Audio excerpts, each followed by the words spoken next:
Hi guys and welcome back. I'm Russell from Starts Electrical, and in this video we are going to go a bit more in depth of why you should use a registered electrician. Obviously in the first part it was a little bit brief, whereas in this one we're going to go quite in depth into it.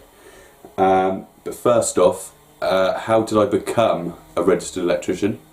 So I done a time served apprenticeship which was 4 years long. This was a week block in college and then 3 weeks on the tools. Which I personally believe is the best way of becoming a qualified electrician, not an 8-week course. So once I qualified, I then went straight into self-employed, worked directly back for the company that I was with, and I mainly worked for 2 other companies as well throughout 4 years block. So obviously one company would be really busy on a big job. Once that ended, they normally have a bit of a lull, so I'd go and work for that company, and then vice versa and go back. This allowed me to learn get a vast experience of all different scenarios, whether it's domestic, commercial, industrial. So once I gained the vast amount of experience, this is when I set up Starks Electrical, and then I got registered with the NIC. So as we are registered with the NIC EIC, this allows us to self-notify our own work to the council or building control. Obviously a non-registered person wouldn't be able to do this. They would have to go through to building control, and building control would have to come out at a couple of points. So it would generally be a pre-plastered inspection, and then once again at the end. This potentially could be really costly. I don't know because I haven't used them, but I believe building control charge about 150 plus VAT per visit. So soon that the costs are just going to keep mounting up. So what do we have to undergo for the NIC assessment?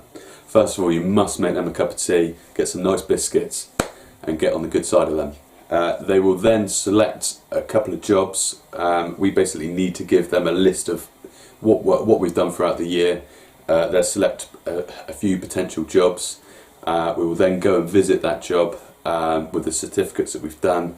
And then we'll need to verify all of our test results to make sure it's satisfactory, make sure the standard of work is good. They will then check our insurance policies, which is public liability, employees insurance, and then public indemnity insurance. As a registered electrician, we must have insurances. This protects you as a consumer. If disaster did strike and we are liable for it, our insurances would pay out for anything that would happen, whether that's a burst water pipe, flooding, whatever it could be. Even if you did use a non-registered person and they were insured, their insurance would not pay out because they're not competent at carrying out electrical work in the home. So going back to the NIC assessment, after checking all of our insurances, they will then check our risk assessments, health and safety policies, make sure our qualifications are still up to regulations. The NIC also have a platinum promise to you as a consumer that is to do with a warranty wiring for up to 6 years. They warranty the wiring for up to 6 years. They will call one of their other contractors out and correct the work up to £25,000. That is the NIC Platinum Promise. This is something definitely you would not get from a non-registered electrician. Electrics are dangerous. You cannot see it and you cannot hear it. Please do not do any electrical work unless you are competent. In the event of a fire and a person unfortunately did die, you could potentially be served a prison sentence for manslaughter. This is why it is critical for you to use a registered electrician. Don't ever be afraid to ask your electrician for paperwork or relevant qualifications. All of us registered electricians with the governing bodies have a registration number. Ours is D601533. And if you go on to the governing body, which is ours is obviously NIC, you go onto their website, put in our registration number, and all our contact details will pop up. I hope this video has helped you guys with valuable information. Hope to see you soon. Thanks for watching the video. See you later.